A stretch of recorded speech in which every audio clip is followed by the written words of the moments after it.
KTO Radio présente À haute voix, la lecture intégrale des œuvres spirituelles majeures. Aujourd'hui, Augustin ou le Maître est là de Joseph Malègue.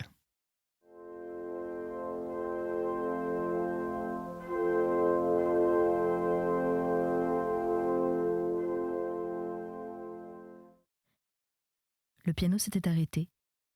Christine n'en gardait que le souvenir d'un rythme imprécis, aux sonorités rares et charmantes. « Je voudrais que tu puisses me procurer quelques roses. »« Des roses ?» fit-elle, supprimant à peu près l'étonnement que lui causait ce caprice de malade. Elle se rappela un magasin de fleurs à droite, en montant vers le grand hôtel et la chapelle catholique, entre une papeterie et un marchand d'objets de tourisme. Une allée charmante, dans de noires verdures et ces fleurs d'hiver qui s'accommodent des neiges. Le magasin serait-il ouvert un jour de Noël ? Elle s'arrangerait toujours pour y pénétrer. Ne désirait-il rien d'autre ? Non, il ne souhaitait que quelques roses. Cette secousse sentimentale, de motifs inconnus, semblait un gros recul sur ses résignations, et l'achèverait peut-être. Était-ce la première depuis le départ de l'argilier ? D'autres l'avaient-elles précédée ? Son cœur devait aller et venir, des moindres résignations aux plus grandes, comme le sien à elle, plus vivement sans doute à cause de sa faiblesse immaîtrisable et de ses moindres assises de sérénité. Elle trouva les roses, par chance singulière. Le fleuriste restait ouvert entre tous les magasins de la rue montante à cause des incessantes demandes de fleurs, rameaux de sapin, touffes de gui ou aubets rouges, et tout cet extraordinaire goût de légende, de clochettes et de chansons que les verdures foncées donnent aux neiges. Elle choisit de belles roses peu odorantes pour ne pas fatiguer un malade. Mais Augustin devait au contraire se plaindre de leur manque de parfum. Elle le retrouva demi-soulevé sur son lit, la tête dans sa main, harassée. Elle le remit au lit. Sur la table de nuit, on venait d'installer le plateau de thé. Comme elle lui en proposait, il fit non de la tête. Elle disposa les roses dans ce qui se trouvait de récipients, les verres à toilette, les verres d'eau, le fond du lavabo, sous les robinets de nickel. Mais la sensibilité momentanée qui les avait souhaitées s'était sans doute épuisée. Il n'y avait pris aucune attention, les regarda à peine et parut se jeter dans une frénésie de tristesse et de souvenirs. « Je voudrais que tu demandes aux gens d'à côté. Ils ne refuseront pas. Ils venaient me voir autrefois, de recommencer ce qu'ils jouaient il y a 1 heure, et du Chopin s'ils en ont. » Christine revint, portant l'appareil, des aiguilles et 3 disques qu'elle posa sur le fauteuil avec précaution. « Elle descend au hall, dit-elle. Mais si votre frère désire de la musique, rien n'est plus simple que de lui prêter l'instrument. » Elle parlait d'un ton neutre quelconque, dans sa grande inquiétude cachée, sans chercher la manière juste, ni trop essayer de consoler une douleur dont elle pénétrait à peu près les causes sans les préciser exactement. Elle acceptait d'être passive, spectatrice d'une souffrance qu'elle savait en gros, dont elle n'aimait pas deviner le détail, sentant que cette souffrance achevait son frère. Elle posa le disque sur l'appareil. D'une sensibilité riche et nourrie, mais sans culture musicale technique, Christine interprétait en littéraire, tout en suivant d'une attention émoussée, comme un livre qu'elle eût rencontré dans quelque cabinet d'attente. Elle crut reconnaître le thème de la nature apaisante, avec quelque chose de changé, transformé, repeint, chassé de France. Il devenait celui de l'exotisme et de la consolation. C'était une nature stépique et sauvage, pleine de chants nomades, de clameurs sous les tentes, de torches, d'ébrouements et de galops, et aussi des frappants de tambourins, des plaintes de flûte, des heurts sur des poêlons et de grandes fumées. Une âme trahie et raffinée se plaisait là, cherchait ses fortes émotions frustres. Cette violente vie rudimentaire la nettoyait de l'autre. Elle s'y refaisait un autre bonheur. Il viendrait bientôt. On sentait comme un nouveau matin percer dans ces crépuscules. Des chants religieux eussent mieux valu pour qui avait épuisé toute vie terrestre. Franck, Palestrina, Lassus, du plein chant, toute musique à sens surnaturel, mais qui savait dès ici-bas commencer d'être belle. Ce n'était pas ce que son frère avait préféré. « Veux-tu aussi Chopin ?» demanda-t-elle timidement, quand fut terminée la rhapsodie de Liszt et qu'elle eut enlevé le disque. Il se fit dire les titres et puis fit encore non, comme pour la tasse de thé. Le plateau du dîner suscita ce mouvement de répulsion nerveuse qu'elle commençait de connaître.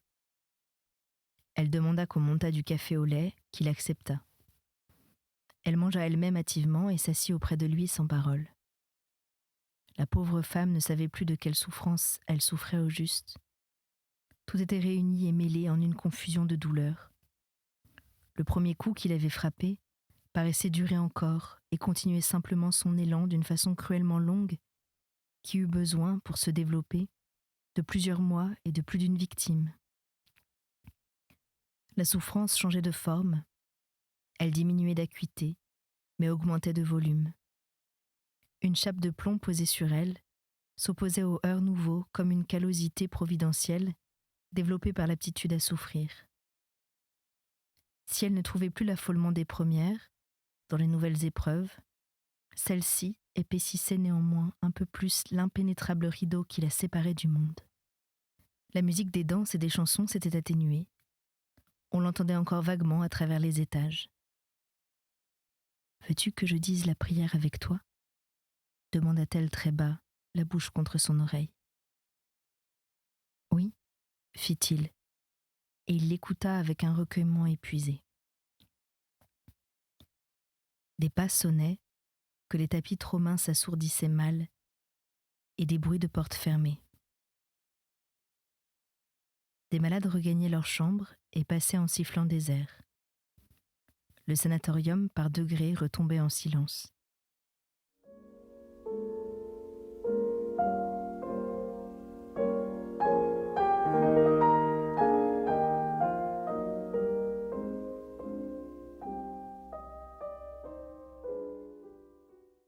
Elle se pencha sur son frère, l'embrassa et lui dit adieu pour la nuit. Le lendemain, beaucoup plus calme, il lui parut mieux. Il accepta le thé et la crème qu'on lui servit, avec 2 gâteaux secs. La visite médicale fut faite par le médecin distingué et doux qu'elle avait vu la veille, et non plus par son assistant. Christine assista à la prise de température, à l'auscultation. Celle-ci fut si légère qu'elle ressemblait à un effleurement, à une marque de sympathie qu'il lui donnait avec son oreille, faute de le pouvoir autrement. « Vous ne souffrez pas ?»« Nullement. Cracher me fatigue. » Christine avait en effet remarqué que sa toux remuait une sorte de... Christine avait remarqué en effet que sa toux remuait une sorte de colle grayonnante dans sa poitrine encombrée. Elle voulut porter le crachoir à ses lèvres, sans remarquer le signe de dénégation du médecin.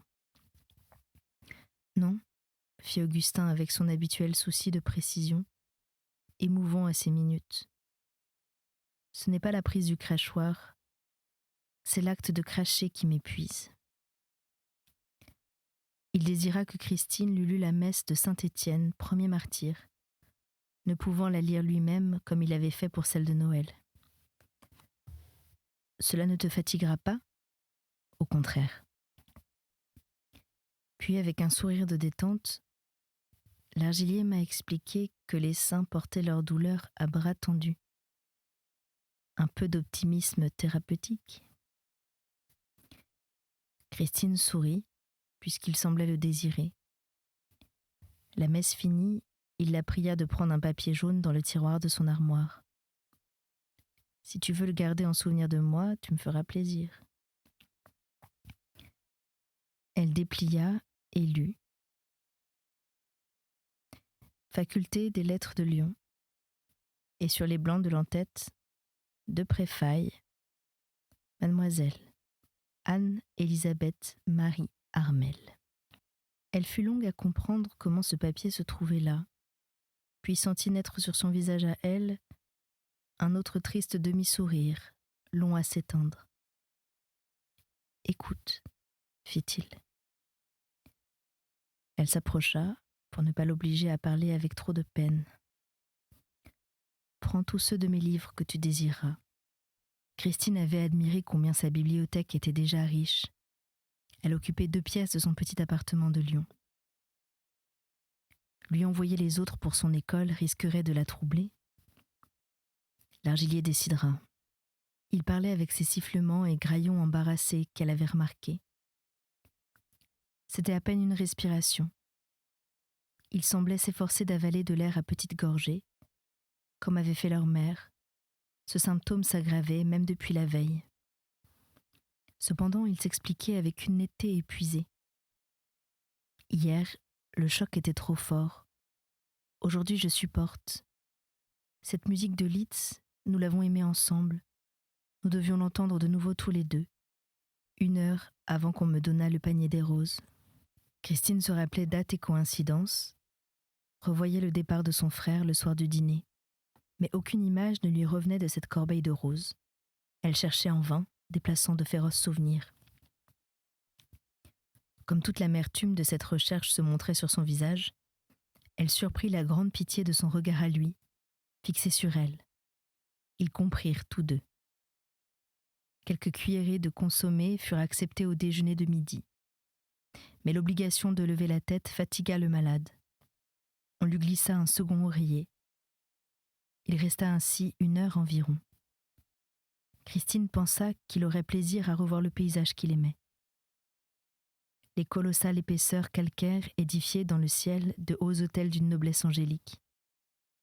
La dent du Midi, la Chamossère, les Diablerets, sans le plus petit nuage au-dessus des crêtes, sans le moindre coton pendu à leurs flancs, disposaient leurs blancs fixes contre un azur aux puretés incroyables, dépassant celle de l'été.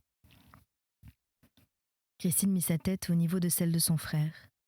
« Inutile, fit-il, quand il eut compris ce qu'elle voulait. » 1 demi-heure après, elle dut s'approcher encore.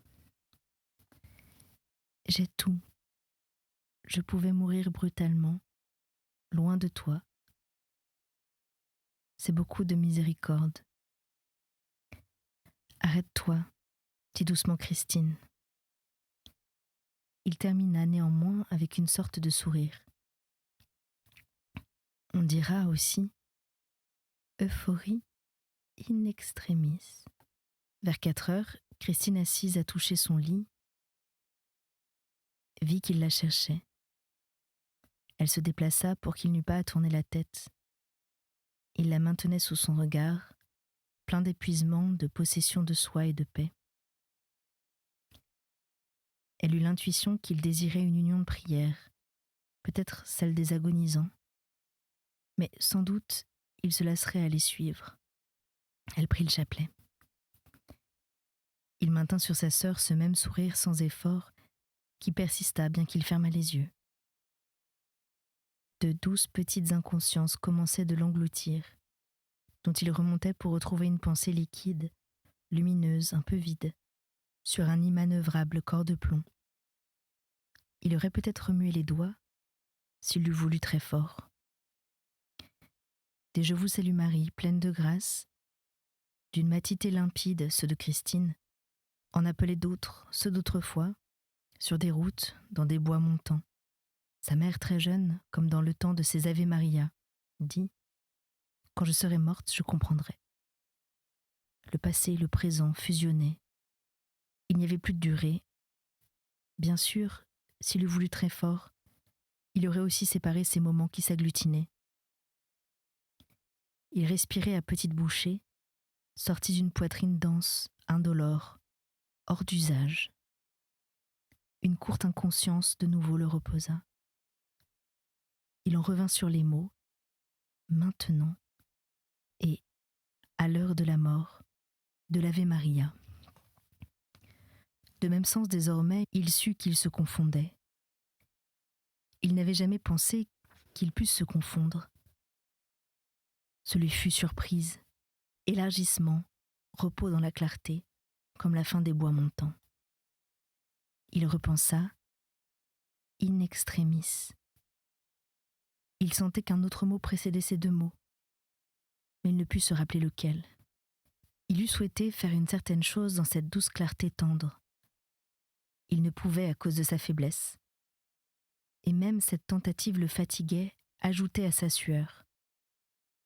Une transpiration profuse et continue le gênait, lui refroidissait le dos.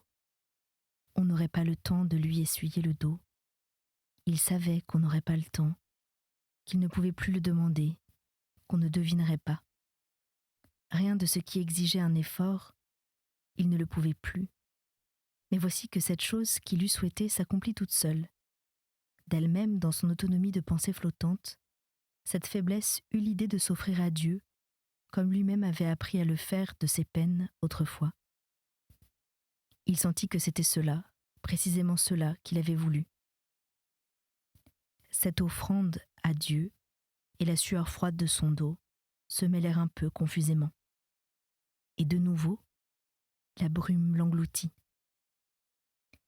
Dit avec lenteur et attention, de cette voix sourde et nette, propre à ne pas fatiguer un malade, où s'éteignait toute sonorité, le chapelet de Christine devait bien prendre une demi-heure, avec les commentaires qui séparaient les dizaines.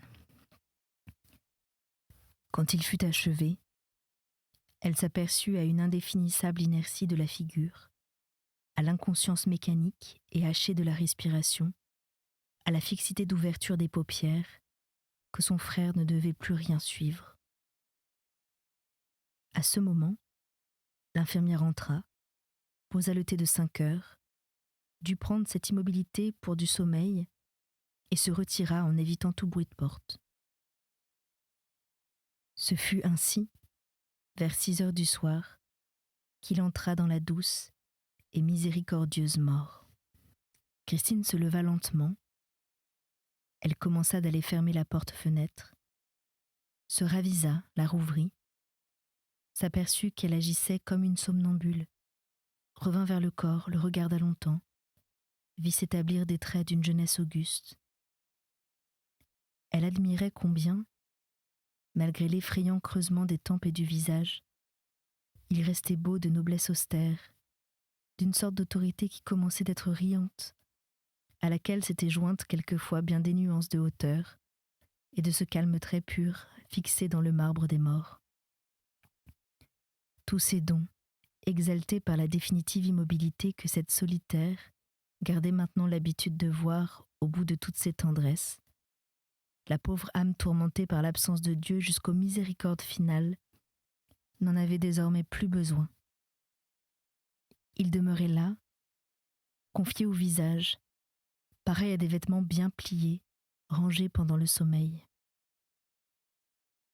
C'était plus beau encore que l'autre, celle qu'il n'avait jamais répondu, devait peut-être le voir avant les dégradations de la maladie, devant leur courte pré-fiançailles, quand ils s'enivraient ensemble au même champ, et que goûtant l'hommage total, sans doute, elle inclinait la tête, réfléchissait et ne refusait pas. Christine s'anéantissait sous une écrasante sensation de détachement de tout, d'absence de larmes, de table rase et de désert, où absolument rien de la présence de Dieu n'était visible. Nul doute qu'il ne fût là cependant au plus creux de cette ombre. Un jour quelconque de ceux qui allaient suivre, elle réentendrait le dialogue de toute consolation. Où étiez-vous, Seigneur, pendant ces amertumes ? Près de toi. Elle le savait, mais de science inerte. La chape de plomb pesait de tout son poids sur ses épaules. Elle se sentait prodigieusement seule. C'était À haute voix, une émission de KTO Radio. Aujourd'hui, Augustin ou le maître est là de Joseph Malegue. Lecture, Anne-Céline Pellarini. Captation et réalisation, Aymeric Plouminec et Thibaut Dagalier. Une émission disponible en podcast sur ktoradio.com et sur l'application KTO Radio.